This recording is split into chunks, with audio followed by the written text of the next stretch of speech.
মারাত্মক বিপাকে পড়েছে ভারত। একটা দুটো নয়, পুরো ৭৫টা নতুন বিমান এই মুহূর্তে অকেজো হয়ে পড়েছে।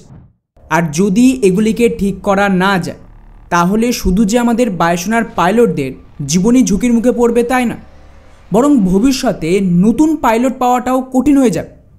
ভাবুন তো, যুদ্ধবিমান তো আছে কিন্তু চালানোর মতন পাইলটই নেই। তখন রাফাল থাকুক বা সুখোই, বিনা পাইলটে ভারত দুর্বল হয়ে পড়বে বাংলাদেশের থেকে। আর এই চরম বিপদের পেছনে রয়েছে কংগ্রেস সরকারের করা একটা বিশাল বড় স্ক্যাম, যা আজ আমাদের বায়ুসেনাকে ধ্বংসের মুখে ঠেলে দিয়েছে। স্ক্রিনে যে বিমান দেখছে এটা ভারতীয় বায়ুসেনার অন্যতম গুরুত্বপূর্ণ একটা বিমান PC-7, যা আমাদের পাইলটদের বেসিক ট্রেনিং দেওয়ার জন্য ব্যবহার হয়। ভারতের কাছে বর্তমানে ৭৫টা PC-7 বিমান রয়েছে, কিন্তু একটা ভয়ঙ্কর সমস্যার কারণে এই বিমানগুলো কার্যত ওড়ার অবস্থাতেই নেই। গতকালের একটা রিপোর্ট অনুসারে ভারতের এই ট্রেনার বিমানে মারাত্মক ত্রুটি দেখা দিয়েছে। ভারতের CAGর রিপোর্ট অনুযায়ী ৭৫টার মধ্যে ৬৪টা বিমান সক্রিয় থাকলে এর মধ্যে ২৫% অর্থাৎ প্রায় ১৬টা বিমানে অয়েল লিকেজের সমস্যা দেখা দিয়েছে। এটাই শেষ নয়, সুইডেনের এই বিমানগুলোর নির্মাতা কোম্পানি ঠিক মতন স্পেয়ার পার্টস সরবরাহ করছে না, রক্ষণাবেক্ষণের কোনো সহায়তাও দিচ্ছে না, এমনকি বিমানের স্ট্রাকচারেও সমস্যা দেখা দিয়েছে, যার ফলে এই বিমানগুলো যে কোনো দিন পুরোপুরি গ্রাউন্ডেড হয়ে পড়বে। সবচেয়ে আশ্চর্যের বিষয় হলো এই বিমানগুলো ২০১৫ সালের পর সার্ভিসে এসেছে, অর্থাৎ মাত্র ১০ বছরে এত বড় সমস্যা। এতেই পরিষ্কার বোঝা যায় কত বড় একটা দুর্নীতি হয়েছে। এখন এটা শুনে স্বাভাবিকভাবেই প্রশ্ন আসবে যে ভারত সরকার কি এই বিষয়ে কোনো ব্যবস্থা নিচ্ছে না? তো জানিয়ে রাখি যে ইতিমধ্যেই ভারত সরকার ব্যবস্থা নিয়েছে। যে সুইডিশ কোম্পানির কাছ থেকে তৎকালীন কংগ্রেস সরকার এই বিমান কিনেছিল, ২০১৯ সালে সেই কোম্পানিকে ব্ল্যাকলিস্ট করে দেওয়া হয়েছে।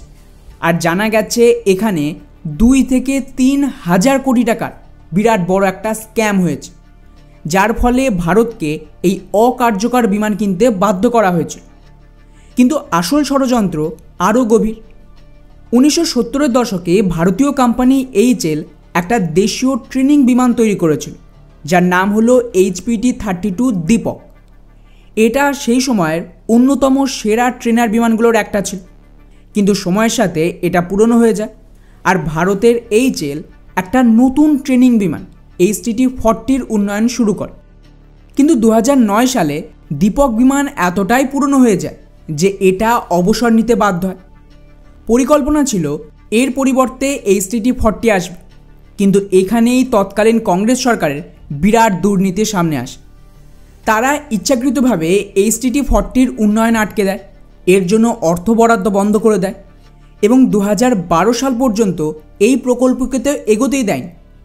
এই সুযোগেই কংগ্রেস সরকার সুইডেনের PC-7 বিমান কেনার জন্য চুক্তি করে। এখানে ৭৫টা বিমান কেনা হয় আর অতিরিক্ত ৩৮টা বিমানের অর্ডারের পরিকল্পনাও করা। কিন্তু এই বিমানে তখনই গুরুতর সমস্যা ছিল। উদাহরণ হিসেবে আফ্রিকার দেশ অ্যাঙ্গোলাতে নকশাদের ত্রুটির কারণে একের পর এক 5টা PC-7 বিমান দুর্ঘটনার শিকার হয়, বহু পাইলট মারা যায়। একই ঘটনা ঘটে ২০০৮ সালে দক্ষিণ আফ্রিকা। সেখানেও এই বিমানগুলোর পুরো বহর গ্রাউন্ডেড করে দেওয়া হয়। মালয়েশিয়াতেও একই সমস্যা দেখা দেয়, যেখানে ব্যাক টু ব্যাক 5টা বিমান ধ্বংস হয়ে যায়।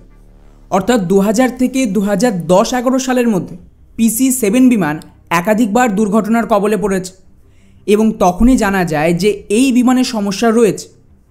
কিন্তু এই সমস্ত তথ্য জানার পরেও কংগ্রেস সরকার এই বিমান কিনতে চুক্তি করে আর ভারতীয় স্বদেশি HTT-40 প্রকল্পকে পুরোপুরি আটকে দেয়।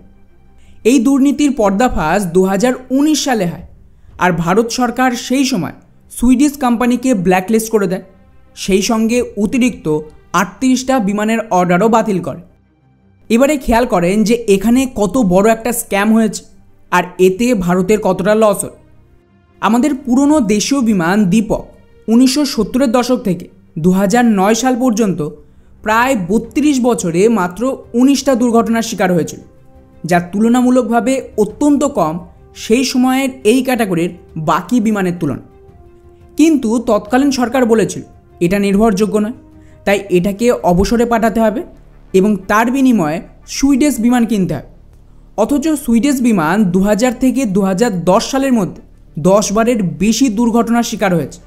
কিন্তু আশ্চর্যের বিষয়, সেটা তখনও নির্ভরযোগ্য বলে বিবেচিত হয়। এই পরিকল্পিত চক্রান্তের কারণে HTT-40 উন্নয়ন প্রায় 1 দশক পিছিয়ে যায়। অবশেষে 2022 সালে ভারত সরকার HTT-40 পুনর্জাগরণ ঘটায় আর 70টা বিমানের অর্ডার দেয়, যার ডেলিভারি এই বছর থেকে শুরু হবে। কিন্তু সমস্যা হচ্ছে, প্রতি বছর মাত্র 15 থেকে 20টা বিমান সরবরাহ করা সম্ভব, যার ফলে পুরো অর্ডার সম্পন্ন হতে আরও 4 বছর সময় লাগবে। অর্থাৎ শুধু টাকা নয়, আমাদের অমূল্য সময় নষ্ট হয়েছে। এই কারণেই আমি বারবার বলেছি যে ভারতের প্রতিরক্ষা প্রকল্প বন্ধ করার জন্য একটা শক্তিশালী ইকোসিস্টেম কাজ করছে। যখনই দেখবেন কেউ এমকা, তেজাস বা অন্য যে কোনো দেশীয় প্রকল্পকে খারাপ বলছে আর তার জায়গায় বিদেশি বিকল্পকে উৎসাহিত করছে, তখনই বুঝবেন এর পেছনে বড় কোনো চক্রান্ত রয়েছে। ভারতকে যদি সত্যি এই রকম সংকট থেকে বের হতে হয়, তাহলে একমাত্র উপায় সম্পূর্ণ দেশীয়করণ। যতদিন না আমরা নিজেদের প্রযুক্তিতে আত্মনির্ভর হই, ততদিন ভারতীয় বায়ুসেনা চরম সমস্যায় থাকবে।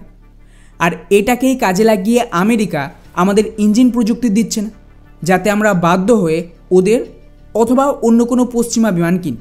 বাকি এ বিষয়ে আপনাদের মতামত কি, কমেন্টে জানাবেন। জয় হিন্দ।